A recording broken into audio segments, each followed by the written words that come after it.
Halo semuanya, kenalin nama aku Iskak Raditya dan sekarang aku bakal ngejelasin sedikit mengenai karya tulis yang sudah aku buat, yaitu BFS, DFS, dan juga Serial Fate. Nah, mungkin kita mulai aja langsung dengan latar belakangnya. Jadi apa itu Serial Fate? Serial Fate itu dia merupakan serial animasi Jepang yang dia cukup populer. Dia tuh berawal dari video game namanya Fate Stay Night. Dia tuh menceritakan kisah tentang perang cawan suci gitu. Jadi ada penyihir-penyihir dan juga penyihir itu ketemu dengan tokoh historis kayak Hercules, Raja Arthur dan sebagainya. Terus mereka saling berperang untuk memenangkan cawan suci gitu. Nah, serial ini tuh dia sudah berkembang menjadi banyak media seperti contohnya ada video game dan juga komik dan sebagainya yang masing-masing memiliki cerita dengan tema yang sama yang sudah dijelaskan tadi. Oke, kita masuk ke sedikit rumusan masalah. Jadi serial Fate ini seperti yang udah dijelaskan, dia tuh punya banyak media kan yang udah berkembang kayak video game, serial animasi, komik dan sebagainya. Nah, masing-masing media ini itu dia mempunyai cerita yang saling berhubungan. Nah, tapi cerita tersebut juga memiliki banyak percabangan gitu. Jadi ada banyak versi dari cerita. Ini contohnya kalau seperti yang bisa dilihat di bawah ini satu judul yang sama yaitu Fate Stay Night, tapi ada 3 rute berbeda untuk cerita yang sama gitu. Nah, hal ini itu menyebabkan peminat cerita yang baru itu jadi bingung. Kira-kira kita harus mulai dari mana sih? Aku harus nonton yang mana dulu? Apakah yang pertama, yang kedua, atau yang ketiga gitu. Nah, maka dari itu diperlukan suatu panduan yang komprehensif nih untuk menentukan urutan alur cerita supaya lebih mudah untuk dimengerti. Jadi penggunanya itu tinggal tahu, oh nonton dari sini dulu, terus tinggal ikutin ceritanya sejauh ini gitu. Nah, salah satu solusi untuk membuat panduan yang komprehensif itu adalah dengan menggunakan graf gitu. Nah, seperti yang kita tahu, graf itu dia merupakan sebuah struktur matematis. Dia tuh biasa dinotasikan G sama dengan V, E.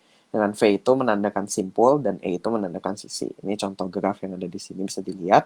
Graf yang ini dia mempunyai 4 simpul C, A, B, dan D dan dia mempunyai beberapa sisi yang ngehubungin masing-masing simpul gitu. Ini juga contoh-contoh graf lain. Selanjutnya, untuk membentuk suatu panduan yang komprehensif gitu, dari berdasarkan graf tadi, kita tuh harus menelusuri grafnya agar dapat ditemukan simpul yang diinginkan. Jadi misal si A ingin cerita ini, maka dari graf yang berisikan cerita-cerita fit tersebut harus ditelusuri sampai bertemu cerita yang diinginkan gitu. Nah, untuk kasus ini kita akan menggunakan 2 metode, yaitu DFS dan juga BFS. Yang pertama, aku akan menjelaskan sedikit mengenai apa itu BFS. Jadi BFS atau Breadth First Search itu tuh salah satu langkah untuk menelusuri graf dan juga mencari simpul. Seperti namanya, dia tuh menelusuri grafnya itu secara melebar. Jadi tetangga dari simpulnya, seluruh tetangga dari simpulnya itu dia dibangkitkan terlebih dahulu. Misalkan di sini kalau bisa dilihat dari contohnya, jadi penelusuran graf ini secara BFS adalah misal kita mulai dari simpul satu, maka dia akan membangkitkan simpul 2 dan 3. Nah, lalu dari 2 dan 3 itu, dari 2 dia bakal ngebangkitin 4 dan 5, terus dari 3 dia bakal ngebangkitin 6 dan 7.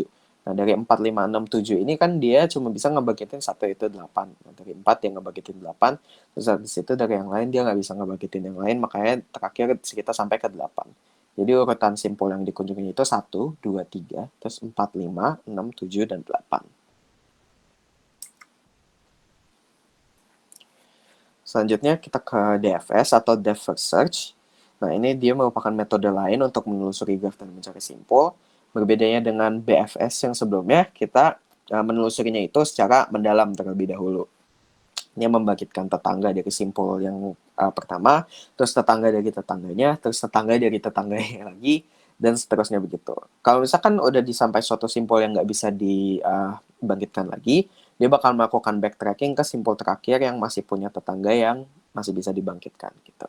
Ini sebagai contohnya itu, dia bakal membangkitkannya misal kita mulai dari simpul satu. Dia akan ke simpul 2 dulu, lalu dia akan membangkitkan simpul 4. Dari 4 kan udah nggak bisa lagi dibangkitkan. Dia akan kembali ke simpul 2, terus dia membangkitkan simpul 5. Terus dari simpul 5 nggak bisa dibangkitin lagi, dia balik ke 2, lalu balik ke 1, lalu ke 3, ke 6, lalu karena nggak bisa dibangkitin lagi, dia balik ke 3 lagi, lalu dia ke 7. Jadi urutan pengunjungannya adalah 1, 2, 4, 5, 3, 6, 7.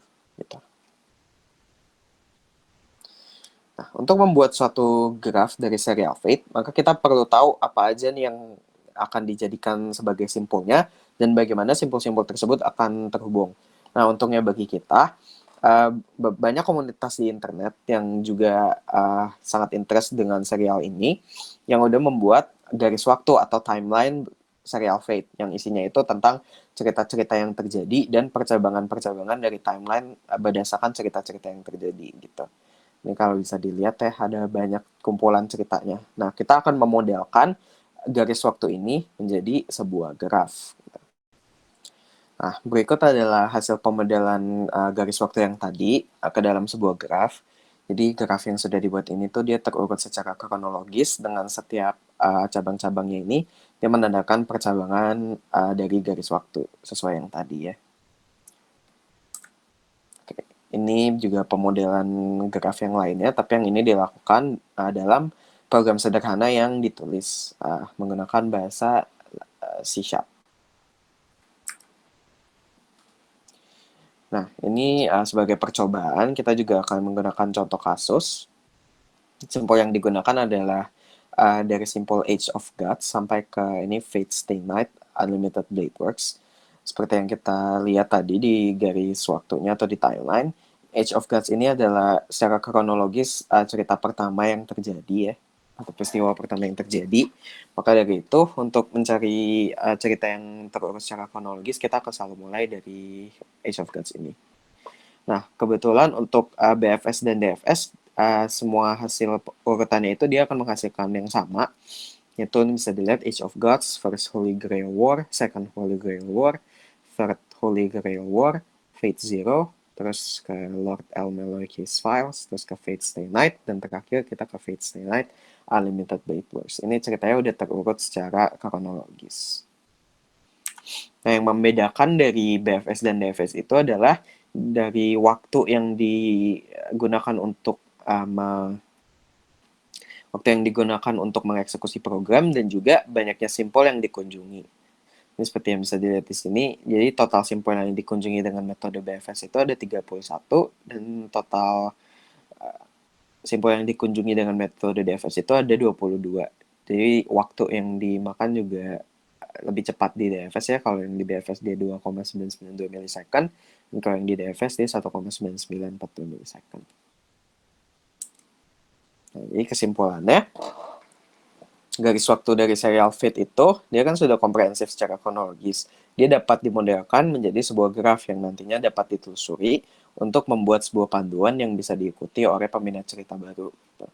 Nah, metode BFS dan DFS kebetulan menghasilkan urutan cerita yang sama dan sesuai dengan garis waktu yang ada. Ini karena programnya itu didesain untuk menampilkan rute yang seharusnya diambil. Gitu. Nah, namun dalam eksekusinya, metode DFS itu dia memakan waktu yang lebih sedikit dan mengunjungi lebih sedikit simpul. Maka dari itu, metode DFS ini bisa disimpulkan dia lebih efisien. Oke, mungkin sekian dari aku. Terima kasih sudah menonton dan semoga video ini bermanfaat.